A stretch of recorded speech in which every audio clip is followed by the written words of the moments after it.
अगर आज फिर वो लड़की दिखे तो उसका पीछा मत करना। चाय वाले बूढ़े ने यह बात कहते हुए रेहान की तरफ अजीब नजरों से देखा। रेहान हंस पड़ा। कौन सी लड़की? बूढ़ा कुछ सेकंड चुप रहा, फिर बोला, जिसे देखकर हर लड़का उसका दीवाना हो जाता है। रेहान ने मजाक समझकर बात टाल दी। उसे क्या पता था कि कुछ घंटों बाद वही बात उसके दिमाग से निकलने वाली नहीं थी। उस रात रेहान अपने दोस्त की बर्थडे पार्टी से लौट रहा था। समय लगभग 11:45 का था। सड़क लगभग खाली थी। अचानक उसकी बाइक के सामने सफेद रंग की एक कार आकर रुकी। रेहान ने तुरंत ब्रेक लगाया। ये क्या बदतमीजी है? वो गुस्से में कार की तरफ बढ़ा, लेकिन अगले ही पल उसका गुस्सा गायब हो गया। कार का दरवाजा खुला और एक लड़की बाहर उतरी। रेहान कुछ सेकंड तक उसे देखता रह गया, जैसे उसकी आंखें वहीं रुक गई हों। लड़की बेहद खूबसूरत थी, लेकिन बात सिर्फ खूबसूरती की नहीं थी। उसके चेहरे में कुछ ऐसा था जो नजर हटाने नहीं दे रहा था। लड़की ने रेहान की तरफ देखा, हल्की सी मुस्कान दी और बिना कुछ कहे सड़क पार करके अंधेरे में चली गई। बस इतना ही। ना कोई बात, ना कोई परिचय, ना कोई वजह, लेकिन उस एक मुस्कान ने रेहान के दिमाग में तूफान खड़ा कर दिया। घर पहुंचने के बाद भी वो उसी के बारे में सोचता रहा। सुबह उठते ही उसके दिमाग में पहला ख्याल उसी का आया। वो थी कौन? उसे खुद पर हैरानी हो रही थी। वो कभी किसी लड़की के पीछे नहीं भागा था, लेकिन इस बार मामला अलग था, बहुत अलग। अगले 3 दिन तक वो उसी सड़क पर गया, उसी समय, उसी जगह, लेकिन लड़की नहीं मिली। चौथे दिन रात के लगभग 12 बजे वो फिर वहीं खड़ा था। तभी दूर से वही सफेद कार आती दिखाई दी। रेहान का दिल तेज धड़कने लगा। कार उसके सामने आकर रुकी, दरवाजा खुला और वही लड़की बाहर उतरी। इस बार उसने खुद बात की। तुम पिछले 3 दिन से मेरा इंतजार कर रहे थे? रेहान चौंक गया। तुम्हें कैसे पता? लड़की मुस्कुराई। मुझे बहुत सी बातें पता चल जाती हैं। नाम क्या है तुम्हारा? रेहान ने पूछा। लड़की कुछ पल चुप रही, फिर बोली, अभी नहीं। क्यों? क्योंकि जिस दिन तुम मेरा असली नाम जान जाओगे, उसकी मुस्कान अचानक गायब हो गई। उस दिन शायद मुझसे नफरत करने लगोगे। रेहान कुछ समझ पाता उससे पहले ही लड़की वापस कार में बैठी। कार आगे बढ़ी, लेकिन तभी रेहान की नजर कार की नंबर प्लेट पर पड़ी। उस पर कोई नंबर नहीं था, सिर्फ एक शब्द लिखा था, NS 786। और अजीब बात, कार कुछ दूर जाकर अचानक गायब हो गई, ऐसे जैसे वहां थी ही नहीं। रेहान स्तब्ध खड़ा रह गया। क्या उसने सच में यह देखा था? क्या उसकी आंखों ने धोखा दिया? लेकिन असली झटका अभी बाकी था, क्योंकि उसी रात घर पहुंचकर उसे अपने कमरे के दरवाजे के नीचे एक लिफाफा मिला, जिस पर लाल स्याही से सिर्फ एक लाइन लिखी थी, उस लड़की से दूर रहो, वरना अगली पूर्णिमा से पहले तुम्हारी मौत हो जाएगी। रेहान के हाथ कांप रहे थे। उसने लिफाफा दोबारा खोला। अंदर सिर्फ वही एक लाइन थी, उस लड़की से दूर रहो, वरना अगली पूर्णिमा से पहले तुम्हारी मौत हो जाएगी। न कोई नाम, न कोई पता, न कोई पहचान। ये कोई बेवकूफी भरा मजाक है, रेहान ने खुद को समझाया। लेकिन उसके दिल में एक अजीब सा डर बैठ चुका था, क्योंकि ये लिफाफा उसके कमरे तक पहुंचा कैसे? घर के सारे दरवाजे अंदर से बंद थे। अगली सुबह उसने पूरे घर में पूछताछ की, लेकिन किसी ने कोई लिफाफा नहीं रखा था। यहां तक कि घर के बाहर लगे CCTV कैमरे में भी रात को कोई नहीं दिखा, जैसे वो लिफाफा हवा से आ गया हो। उस रात रेहान फिर उसी सड़क पर गया। दिल कह रहा था कि उसे नहीं जाना चाहिए, लेकिन दिमाग से ज्यादा ताकतवर उसकी बेचैनी थी। वो लड़की आखिर थी कौन? घड़ी में 11:58 बजे। सड़क खाली, चारों तरफ सन्नाटा। तभी दूर से वही सफेद कार दिखाई दी। इस बार रेहान पहले से तैयार था। उसने मोबाइल का कैमरा ऑन कर लिया। कार रुकी, लड़की बाहर उतरी। आज वो पहले से भी ज्यादा खूबसूरत लग रही थी। काले रंग का सूट, खुले बाल और वही रहस्यमयी मुस्कान। तुम फिर आ गए? लड़की बोली, और तुम भी। रेहान मुस्कुराया। लड़की हंसी, लेकिन उसकी हंसी में कुछ ऐसा था जो रेहान को अजीब लगा, जैसे उसमें खुशी कम और कोई छुपा हुआ दर्द ज्यादा हो। तुम्हारा नाम क्या है? रेहान ने फिर पूछा। इस बार लड़की ने जवाब दिया। लोग मुझे नायरा कहते हैं। लोग कहते हैं? रेहान ने तुरंत पकड़ लिया। मतलब तुम्हारा असली नाम कुछ और है? लड़की कुछ पल चुप रही, फिर बोली। कुछ नाम ऐसे होते हैं जिन्हें भूल जाना ही बेहतर होता है। रेहान को लगा जैसे वो हर जवाब में एक नया सवाल छोड़ देती है। तभी उसने अचानक पूछा। रेहान, तुम्हारे बाएं कंधे पर जो निशान है वो बचपन में छत से गिरने पर लगा था ना? रेहान का चेहरा सफेद पड़ गया। उसने कभी ये बात किसी को नहीं बताई थी, यहां तक कि उसके कई दोस्तों को भी नहीं पता था। तुम्हें कैसे पता? नायरा मुस्कुराई। मैंने कहा था ना, मुझे बहुत सी बातें पता चल जाती हैं। अब पहली बार रेहान को डर महसूस हुआ। वो सिर्फ खूबसूरत नहीं थी, उसके पास कुछ ऐसा था जो सामान्य नहीं था। उसी समय सड़क के दूसरी तरफ एक बूढ़ा आदमी खड़ा दिखाई दिया। वो लगातार नायरा को घूर रहा था।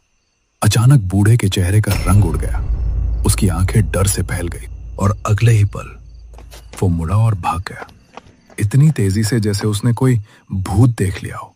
रेहान ने पीछे मुड़कर उसे देखा, फिर वापस नायरा की तरफ देखा, लेकिन नायरा अब मुस्कुरा नहीं रही थी। उसका चेहरा गंभीर हो चुका था। अब तुम्हें घर जाना चाहिए, उसने धीमी आवाज में कहा। क्यों? क्योंकि आज रात कोई तुम्हें देख रहा है। रेहान ने चारों तरफ नजर दौड़ाई। सड़क खाली थी। कौन देख रहा है? नायरा ने जवाब नहीं दिया। उसने सिर्फ सड़क के किनारे लगे पुराने बरगद के पेड़ की तरफ देखा। रेहान ने भी उधर देखा और उसका दिल धड़कना भूल गया। पेड़ के पीछे कोई खड़ा था, पूरी तरह काले कपड़ों में। चेहरा दिखाई नहीं दे रहा था, लेकिन उसकी आंखें अंधेरे में भी लाल चमक रही थी। रेहान एक कदम पीछे हट गया। जैसे ही उसने दोबारा देखा, वो आदमी गायब था। ये कौन था? उसकी आवाज कांप रही थी।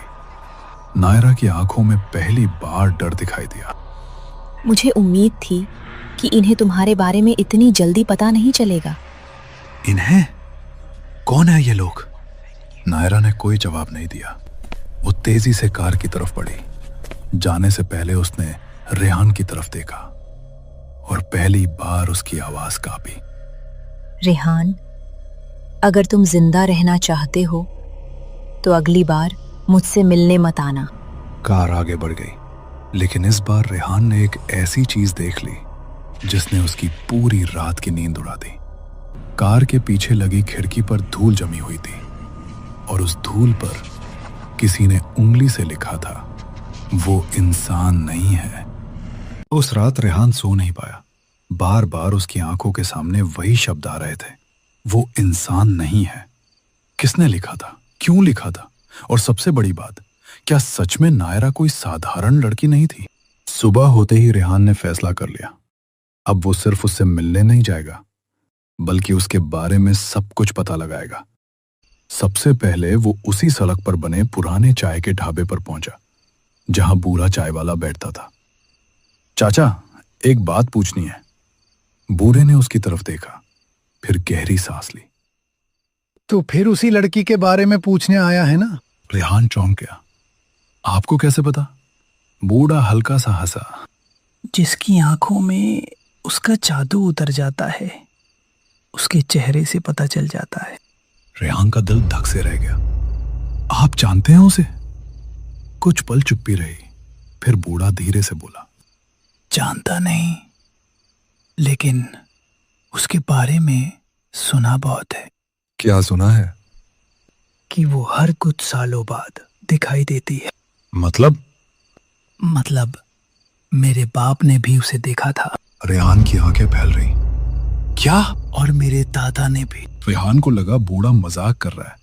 यह कैसे हो सकता है? बूढ़े ने जवाब नहीं दिया। उसने अपनी दुकान के नीचे रखा एक पुराना लोहे का बक्सा बाहर निकाला। बक्से में पुरानी तस्वीरें भरी थीं। वो उनमें कुछ ढूंढने लगा, फिर अचानक एक तस्वीर निकालकर रेहान के सामने रख दी। ये देख। रेहान ने तस्वीर उठाई और अगले ही पल उसका गला सूख गया। तस्वीर में एक लड़की खड़ी थी, वही चेहरा, वही आंखें, वही मुस्कान, नायरा। रेहान के हाथ कांपने लगे। ये तो वही है। तस्वीर के पीछे तारीख लिखी थी, 1999, यानी आज से 27 साल पुरानी। लेकिन तस्वीर वाली लड़की की उम्र भी उतनी ही लग रही थी जितनी आज नायरा की थी। न एक दिन बड़ी, न एक दिन छोटी। अब समझा मैं क्यों कहता हूं उससे दूर रहे। बूढ़ा धीमे से बोला। रेहान कुछ बोल ही नहीं पाया। उसके दिमाग में सैकड़ों सवाल घूम रहे थे। अगर नायरा इंसान है तो 27 साल में बदली क्यों नहीं? और अगर इंसान नहीं है तो आखिर है क्या? उसी समय उसकी नजर तस्वीर के कोने पर गई। वहां किसी ने काले पेन से एक शब्द लिखा था, नूर महल। ये क्या है? रेहान ने पूछा। बूढ़े का चेहरा अचानक बदल गया, जैसे उसने कोई गलत बात सुन ली हो। तूने ये नाम कहां पढ़ा? यही लिखा है। बूढ़ा कुछ सेकंड तक तस्वीर को घूरता रहा। फिर उसने तस्वीर रेहान के हाथ से झटके से छीन ली। इस नाम को भूल जा। क्यों? क्योंकि जो लोग इस नाम के पीछे गए, वो अपनी बात पूरी नहीं कर पाया। उसी समय दुकान के बाहर किसी चीज के गिरने की आवाज आई। तराम! दोनों बाहर भागे, लेकिन बाहर कोई नहीं था। सिर्फ जमीन पर एक काला लिफाफा पड़ा था, बिल्कुल वैसा ही जैसा रेहान को पहली बार मिला था। इस बार लिफाफे पर लिखा था, तुम्हें चेतावनी दी गई थी। रेहान ने कांपते हाथों से लिफाफा खोला। अंदर एक पुरानी तस्वीर थी। तस्वीर देखकर उसके पैरों तले जमीन खिसक गई, क्योंकि तस्वीर में वो खुद खड़ा था। लेकिन यह नामुमकिन था। तस्वीर कम से कम 40 से 50 साल पुरानी लग रही थी और तस्वीर में मौजूद लड़का बिल्कुल रेहान जैसा दिख रहा था। चेहरा, आंखें। तस्वीर के पीछे सिर्फ एक लाइन लिखी थी, वो तुम्हें पहले भी खो चुकी है। रेहान का दिल इतनी तेजी से धड़कने लगा कि उसे अपनी ही धड़कन सुनाई देने लगी। वो कौन थे और तस्वीर में उसके जैसा दिखने वाला आदमी कौन था? उसे नहीं पता था कि वो अब एक ऐसे रहस्य के दरवाजे पर खड़ा है जिसका संबंध सिर्फ नायरा से नहीं, बल्कि उसके अपने अतीत से भी था। अगर अगला पार्ट देखना है तो कमेंट्स में लिखो, पार्ट 2।